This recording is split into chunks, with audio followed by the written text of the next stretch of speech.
ஜெபிப்போம். நேசிக்கிற நல்ல ஆண்டவரே, மீண்டுமாக இந்த நாளுக்காக நன்றி சொல்லுகின்றோம். உம்முடைய இறை வாக்குக்காக நாங்கள் காத்திருக்கின்றதான இந்த நேரத்திலே நீர் எங்களோடு கூட பேசும். உம்முடைய வார்த்தையின் வழியாக நீர் எங்களை ஆற்றி தேற்றும். உம்முடைய வசனத்தின் வழியாக எங்களுடைய வாழ்விலே ஒரு புதிய வெளிச்சம் உண்டாகட்டும். இறை மைந்தன் இயேசு கிறிஸ்துவின் வழியாக ஜெபிக்கின்றோம் பிதாவே, ஆமீன். கிறிஸ்துவுக்குள் அன்பானவர்களே, உங்கள் அனைவரையும் ஆண்டவரும் அருமை இரட்சகருமாகிய இயேசு கிறிஸ்துவின் திருப்பெயரினாலே என்னுடைய அன்பின் வாழ்த்துக்களையும் தோத்திரங்களையும் நான் தெரிவித்துக் கொள்கிறேன்.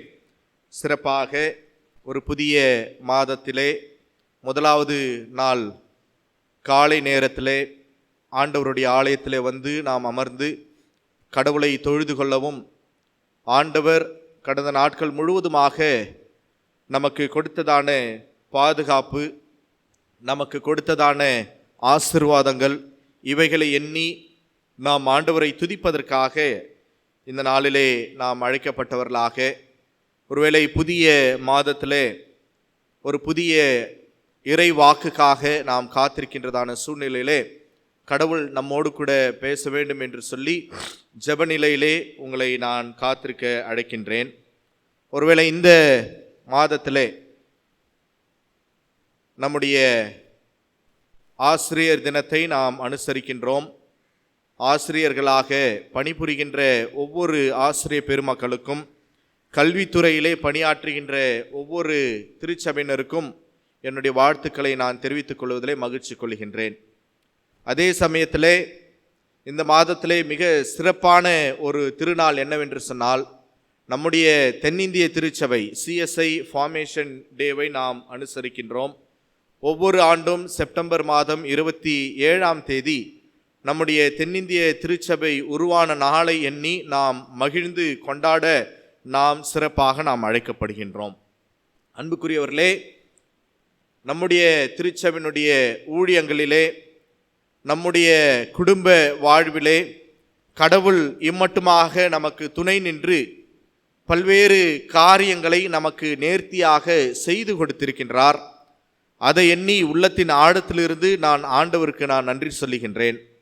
சிறப்பாக நம்முடைய திருச்சபையினுடைய அறுவடை பண்டிகையானது வருகின்ற ஞாயிற்றுக்கிழமை நாம் அனுசரிக்க இருக்கின்றோம்.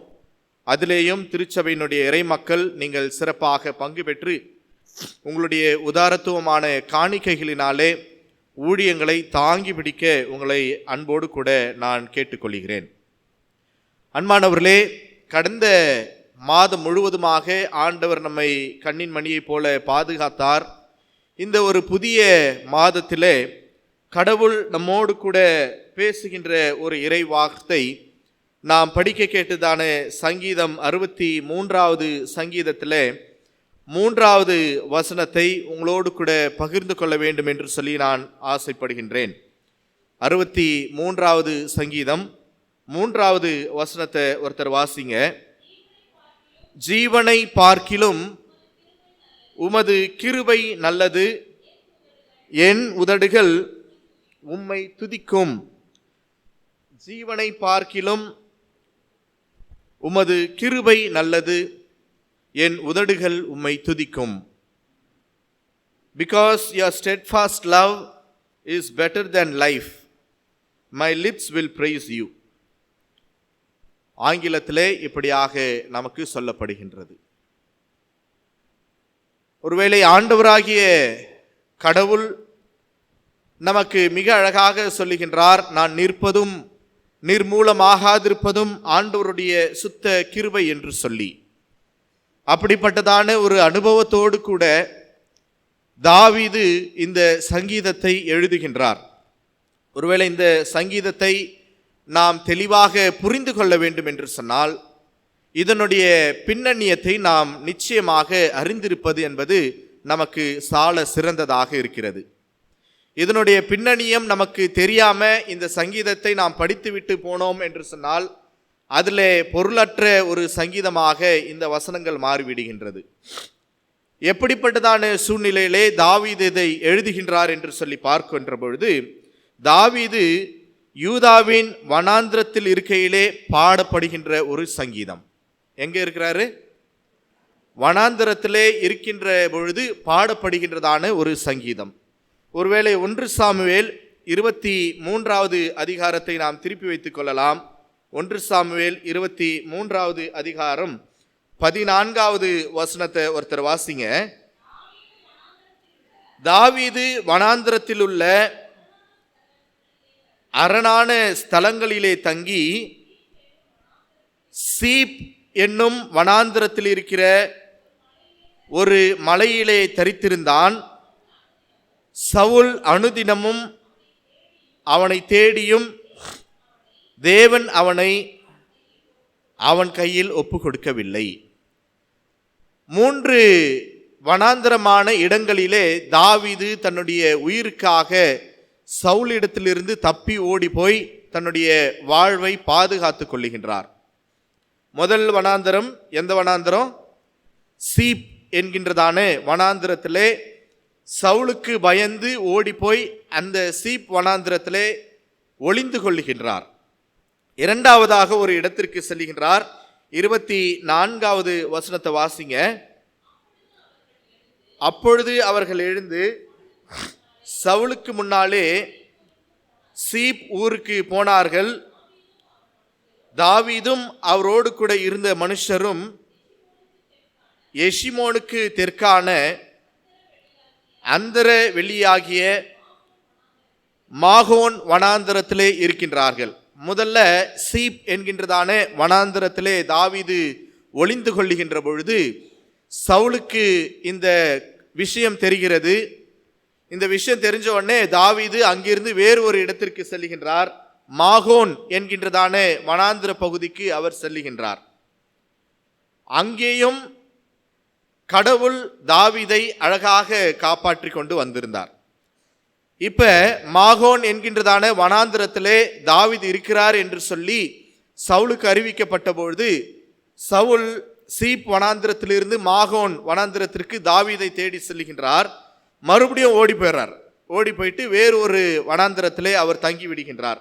வாசிக்கலாம். 24வது அதிகாரம் 1வது வசனத்தை வாசிங்க.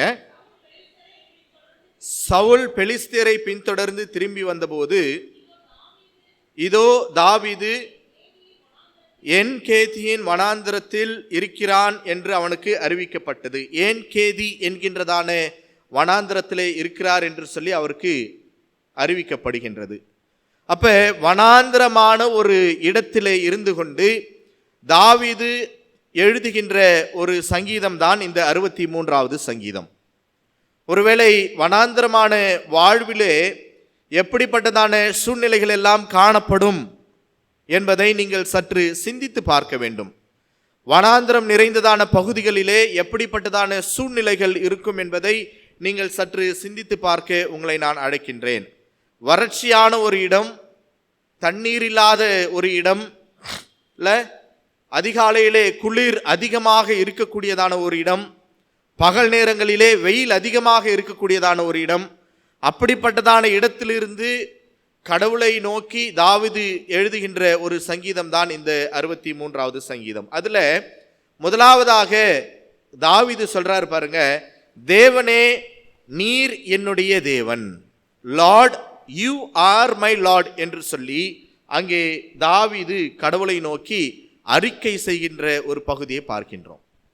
ஒருவேளை வனாந்திரமான ஒரு பயணத்திலே, வனாந்திரம் நிறைந்த ஒரு சூழ்நிலையிலே நாம் யாரை தேடுவோம், எதை தேடுவோம் என்கின்றதான ஒரு கேள்வி நமக்குள்ளே எழும்பும். அப்படிப்பட்டதான சூழ்நிலைகளிலெல்லாம் கடவுளை தேடுகின்ற ஒரு அனுபவம் நமக்குள்ளே இருக்க வேண்டும் என்று சொல்லி இந்த பகுதியின் வழியாக நாம் உணர்ந்து கொள்ள நாம் அழைக்கப்படுகின்றோம். தேவனே நீரே என்னுடைய தேவனாக இருக்கின்றீர். எந்த சூழ்நிலையாக இருந்தாலும் நீர்தான் என்னுடைய ஆண்டவர். வனாந்திரமான பயணங்கள் இருந்தாலும் கடவுள்தான் எனக்கு ஆண்டவர்.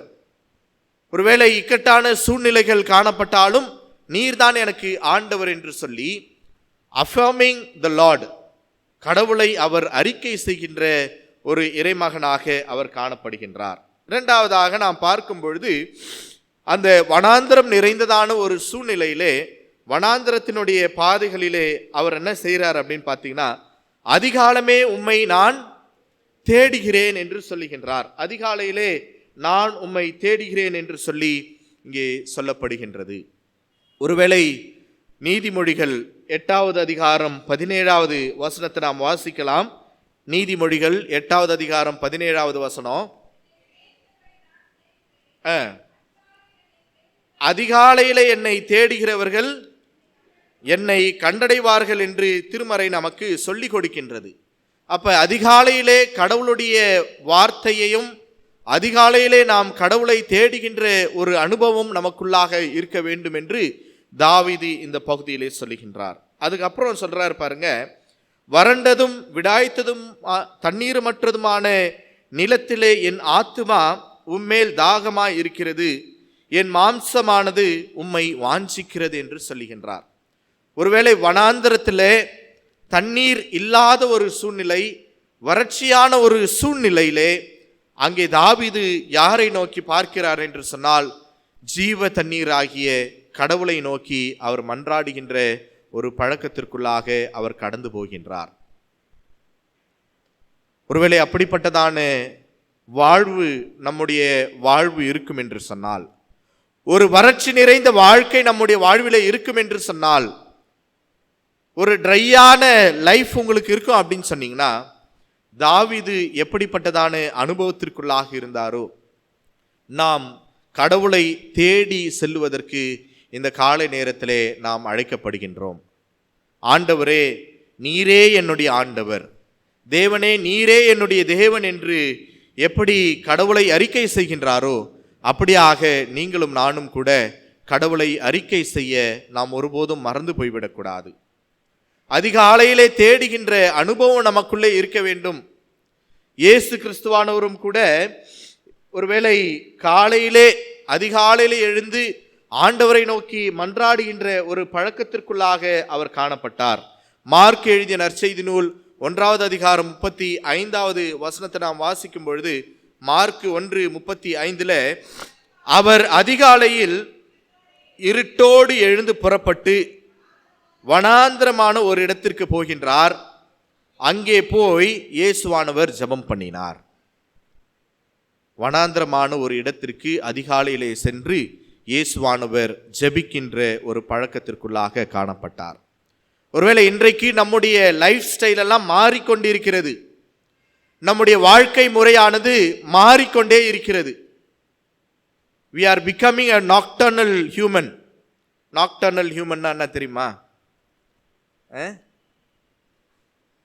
அப்படின்னா என்னதுங்க? இரவு நேரங்களிலே முழித்து கொண்டிருக்கின்றதான மிருகத்தின் பெயர் தான் நாக்டர்னல். நாக்டர்னல் இன்செக்ட், கரப்பாம்பூச்சி இல்ல, நாக்டர்னல் பேர்டு எதுங்க? இரவு நேரங்களிலே முழித்து கொண்டிருக்கின்ற பறவை எது? ஆந்த.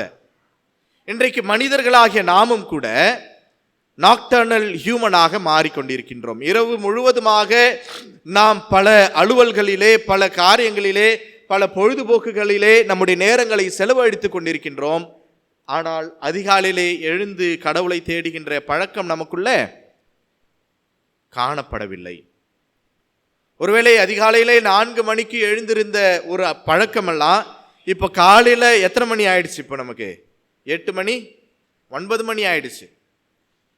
அப்படியாக ஒவ்வொரு நாளும் நம்முடைய பழக்க வழக்கங்கள் நாளுக்கு நாள் மாறிக்கொண்டே இருக்கின்றதான சூழ்நிலையிலே தாவீதுக்கு இருந்ததான அனுபவம் அதிகாலையிலே அந்த வனாந்திரமான ஒரு சூழ்நிலையிலே கடவுளை நோக்கி மன்றாடுகின்ற ஒரு அனுபவம், ஒரு பழக்கத்திற்குள்ளாக தாவீது காணப்படுகின்றார். கிறிஸ்துக்குள் அன்பானவர்களே, ஒரு வாக்கு தத்தத்திற்காக நாம் வந்திருக்கின்றதான நேரத்தில் ஆண்டவர் சொல்லுகின்றார், என்னை நோக்கி நீ கூப்பிடு இல்ல, என்னை நோக்கி நீ கூப்பிடு, நான் உனக்கு மறு உத்தரவு அருளி செய்வேன் என்று சொல்லுகின்ற ஆண்டவர். தாவீது வனாந்திரம் நிறைந்ததான ஒரு சூழ்நிலையிலேயும் கூட தேவனே நீரே என் தேவன் என்று சொல்லி அதிகாலையிலே அந்த வனாந்திரம் நிறைந்ததான சூழ்நிலையிலே கடவுளை நோக்கி பார்க்கின்ற பொழுது கடவுள் அவருடைய வாழ்விலே பெரிய காரியங்களை செய்திருக்கின்றார். இரண்டாவதாக நாம் பார்க்கும் பொழுது சீக் த லார்ட். அதுக்கப்புறம் 2வது வசனத்தில் சொல்றாரு பாருங்க, இப்படியே பரிசுத்த ஸ்தலத்தில் உம்மை பார்க்க ஆசையாயிருந்து உமது வல்லமையையும் உமது மகிமையையும் நான் கண்டு கொண்டேன். ஆண்டவரே, வனாந்திரம் நிறைந்ததான ஒரு இடம் அல்ல. நான் உம்மை எங்கே காண வேண்டும் என்று சொன்னால் பரிசுத்த ஸ்தலத்திலே நான் உம்மை காணுவதற்கு நான் பிரியமாயிருக்கிறேன் என்று சொல்லுகின்றார். Seek the lord. முதல் வசனத்தில் பார்க்கின்றோம், ஆண்டவரை தேடு, சீக் த லார்ட். இரண்டாவது வசனத்தின் வழியாக கடவுள் நம்மோடு கூட பேசுவது என்ன அப்படின்னு சொன்னீங்கன்னா, வர்ஷிப் த லார்ட். எங்கு நாம் கடவுளை தொழுது கொள்ள வேண்டும்? அவருடைய பரிசுத்த ஸ்தலத்திலே நாம் கடவுளை தொழுது கொள்வதற்காக நாம் அழைக்கப்படுகின்றோம். பரிசுத்த ஸ்தலத்திலே உம்மை பார்ப்பதற்கு நான் வாஞ்சையாக இருக்கிறேன். பரிசுத்த ஸ்தலத்திலே உம்மை நோக்கி பார்ப்பதற்கு நான் ஆசையாக இருக்கிறேன். கடவுள் எங்கும் வியாபித்திருக்கின்ற கடவுள். God is omnipresence.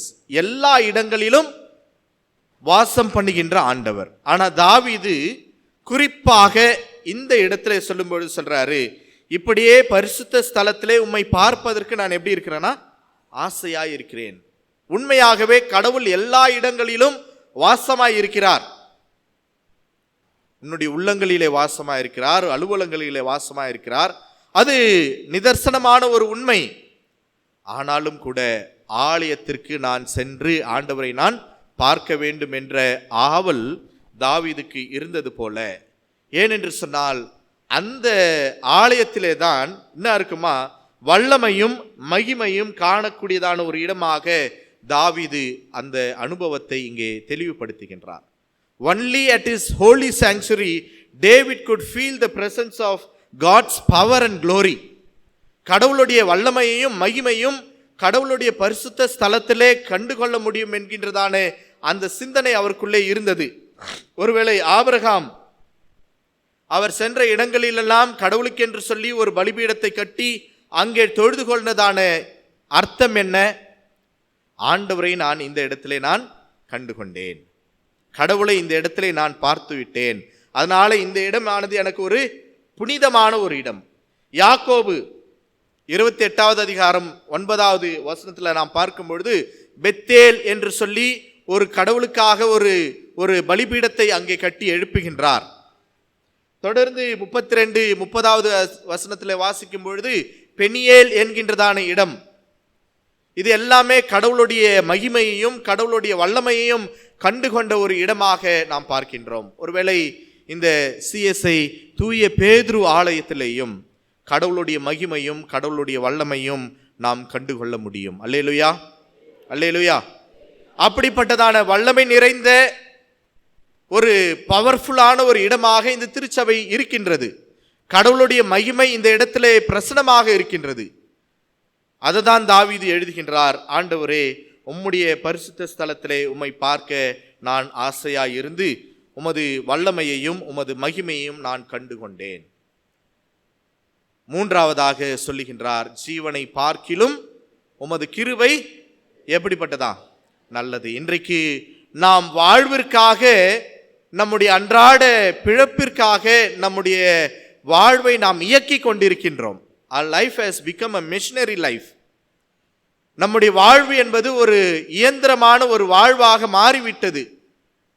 அடுத்த வேலைக்காக, அடுத்த தலைமுறையினருக்காக, நம்முடைய பிள்ளைகளுக்காக, நம்மளுடைய சந்ததிக்காக இன்றைக்கு நாம் ஓடி உழைத்து கொண்டிருக்கின்றோம். ஆமாவா இல்லையா? அடுத்த நாளுக்காக நாம் பிழைத்து கொண்டிருக்கின்றோம், உழைத்து கொண்டிருக்கின்றோம். நம்முடைய பிள்ளைகளுடைய எதிர்காலத்திற்காக நாம் உழைத்து கொண்டிருக்கின்றோம். நம்முடைய சந்ததிக்காக நாம் உழைத்து கொண்டிருக்கின்றோம் இல்ல? ஆனால் தாவீது சொல்றார் பாருங்க, என்னுடைய ஜீவனை பார்க்கிலும் உமது கிருபை நல்லது. அன்புக்குரியவர்களே, இந்த காலை நேரத்திலே ஆண்டவருடைய திரு சன்னிதானத்திலே அமர்ந்திருக்கின்றதான நாம் ஆண்டவருடைய கிருபையை நாடி தேடுகின்றவர்களாக, முதல்ல seek the lord, worship the lord, seek his grace. அவருடைய கிருபையை நாடி தேடி செல்லுகின்ற பிள்ளைகளாக இருக்க நாம் அழைக்கப்படுகின்றோம்.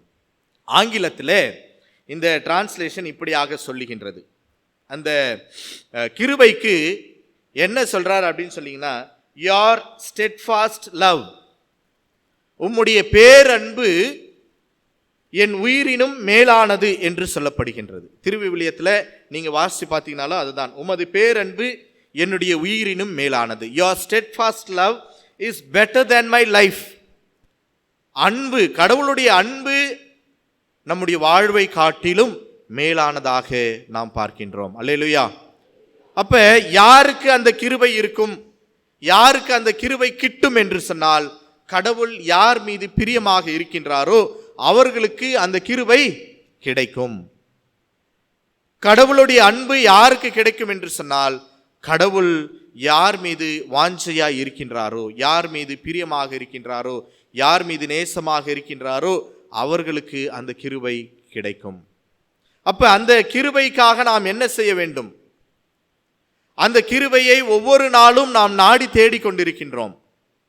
ஆண்டவரே, உம்முடைய கிருபையை நீர் என்னிலே புதுப்பியும் என்று சொல்லி ஒவ்வொரு நாளும் நாம் கேட்டுக்கொண்டிருக்கிறோம். இல்ல, என் கிருபை உனக்கு போதும் என்று சொல்லுகின்றதான அந்த வார்த்தைகள் எல்லாம் இன்றைக்கு கடவுளுடைய பார்வையிலே கடவுளுடைய கிருபையை நாம் பெற்றுக்கொள்ள வேண்டும் என்று சொன்னால், ஆண்டவர் சொல்லுகின்றார், நீ என்னை அறிக்கையிடு, நானே தேவன் என்று சொல்லி நீ அறிக்கையிடு, என்னை தேடுகின்ற அனுபவத்திற்குள்ளாக நீ கடந்து செல். அதிகாலையிலே எழுந்து கடவுளை தேடுகின்ற அந்த பழக்கம் உனக்குள்ளே இருக்க வேண்டும். இதெல்லாம் காணப்படுகின்ற பொழுது கடவுள் நம் மீது நேசமுள்ளவராக, அன்பு வைக்கின்ற கடவுளாக அவர் இருக்கின்றார் என்று நாம் பார்க்கின்றோம். அன்புக்குரியவர்களே, ஒருவேளை வனாந்தரம் நிறைந்ததான வாழ்வு நம்முடைய வாழ்வு காணப்பட்டிருந்தாலும் கூட, வறட்சி நிறைந்த வாழ்வு உங்களுடைய வாழ்வு இருக்கும் என்று சொன்னால், ஆண்டவருடைய பேர் அன்பு உங்களிலே எப்பொழுதும் நிலைத்திருக்கின்றது என்பதை நீங்கள் மறந்து போய்விட வேண்டாம். கடவுளுடைய கிருபை எப்பொழுதும் உங்களோடு கூட இருக்கின்றது என்று சொல்லி நீங்கள் மறந்து போய்விட வேண்டாம். ஐயோ, எனக்கு ஏன் இப்படிப்பட்டதான ஒரு வனாந்திரம், வறட்சியாக என்னுடைய வாழ்வு காணப்படுகிறது, தாகமாய் என்னுடைய வாழ்வு காணப்பட்டு கொண்டிருக்கின்றது, விடாய்த்ததான என்னுடைய வாழ்வு காணப்பட்டு கொண்டிருக்கிறது என்று சொன்னால், ஆண்டவர் சொல்லுகின்றார், என் கிருபை உனக்கு போதும், என் கிருபை உனக்கு போதும், என்னுடைய அன்பு உனக்கு போதும், அந்த அன்பின் நிமித்தமாக நான் உனக்கு எல்லாவற்றையும் கொடுப்பேன் என்று சொல்லி அங்கே ஒரு வாக்குத்தத்தத்தை கொடுக்கின்றார். அதுக்கப்புறம் 4வது வசனம் 5வது வசனத்துல தான் வனாந்திரம் நிறைந்ததான அந்த சூழ்நிலையிலே தாவீதிற்கு என்ன கொடுத்தார் வாசிங்க. நினத்தையும் கொழுப்பையும் உண்டது போல என் ஆத்துமா திருப்தியாகும், என் வாய் ஆனந்த களிப்புள்ள உதடுகளால் உம்மை போற்றும் என்று சொல்லுகின்றார். வனாந்திரம் நிறைந்ததான ஒரு சூழ்நிலை, குடிக்க தண்ணி இல்லை, சாப்பிட்றதுக்கு சாப்பாடு இல்லை. ஆனா இங்க என்ன சொல்றாரு? நினத்தையும் கொழுப்பையும் நான் உண்டது போல, ஆண்டவரே, எப்பொழுதெல்லாம் உம்மை நான் தேடி வருகின்றனோ, எப்பொழுதெல்லாம் உம்முடைய கிருபை எனக்கு இருக்கின்றதோ, அப்பொழுதெல்லாம் எனக்கு என்ன இருக்குது? நல்ல உணவு இருக்கிறது. சாப்பாட்டுக்கு வழி இல்லாத ஒரு சூழ்நிலையில ஆண்டவர் என்ன கொடுக்கிறாரு? கறி சாப்பாடு கொடுக்கிறார். என்ன கொடுக்கிறாரு? கறி உணவை கொடுக்கிறார். எவ்வளவு சிரிப்பு பாருங்க உங்க முகத்துல. கறி உணவு அப்படின்னு சொன்ன உங்க முகத்துல எல்லாம் ஒரு பெரிய ஒரு மகிழ்ச்சி. இதே மகிழ்ச்சி உங்களுக்கு இருக்க வேண்டும் என்று சொன்னால், வனாந்திரம் நிறைந்ததான வாழ்விலே கடவுள் உங்களுக்கு அன்றாட தேவைகளை சந்திக்க வேண்டும் என்று சொன்னால், கடவுளுடைய அன்பு உங்களுடைய வாழ்விலே போதுமானதாக இருக்கின்றது. கடவுளுடைய கிருபை, என்னுடைய வாழ்வை காட்டிலும் உம்முடைய கிருபையை நான் நாடி வருகின்றேன். உம்முடைய கிருபை நல்லது ஆண்டவரே. அந்த வாழ்வை பெற்றுக்கொண்ட நாம் ஒவ்வொரு நாளும் கடவுளை துதிப்பதற்காகவும் நாம் அழைக்கப்படுகின்றோம். எனவே அப்படிப்பட்டதான ஒரு ஆசீர்வாதத்தை ஆண்டவர் நமக்கு கொடுக்கின்ற ஆண்டவராக இருக்கின்றார். எப்படிப்பட்டதான சூழ்நிலையாக இருந்தாலும் சரி, வனாந்திரமான சூழ்நிலையாக இருந்தாலும் சரி, கடவுள் உங்களுக்கு வேண்டியதான ஆகாரத்தையும் உங்களுக்கு வேண்டியதான போஷிப்பையும் கடவுள் தம்முடைய கிருபை நிமித்தமாக உங்களுக்கு ஒவ்வொரு நாளும் வழங்குகின்றார். இந்த 9வது மாதத்திலே ஆண்டவருடைய கிருபையை நாம் ஒவ்வொரு நாளும் நாம் நாடி தேடுவோம். கர்த்தருடைய ஆசீர்வாதத்தை நாம் பெற்றுக்கொள்வோம். கண்களை மூடி ஆண்டவரை நோக்கி நாம் செபிப்போம். அன்பின் ஆண்டவரே, மீண்டுமாக இந்த நாளுக்காக நன்றி சொல்லுகின்றோம். உம்முடைய பேர் அன்பு எங்களுக்கு போதுமானது. ஜீவனை பார்க்கிலும் உமது கிருபை நல்லது ஆண்டவரே. எங்களுடைய நாவுகள் உம்மை துதிக்கட்டும், எங்களுடைய வாழ்வு உம்மை தேடட்டும். அந்த கிருபையை ஒவ்வொரு நாளும் நாங்கள் தேடி கண்டுபிடித்துக் கொள்வதற்கு எங்களுடைய ஆன்மீக வாழ்வை நாங்கள் உமது பார்வையிலே உமக்கு பிரியமான வாழ்வை வாழுவதற்கு நீர் எங்களுக்கு அருள் தாரும். மீட்பர் இயேசு கிறிஸ்துவின் வழியாக வேண்டிக் கொள்கின்றோம் ஜீவனுள்ள நல்ல பிதாவே, ஆமீன்.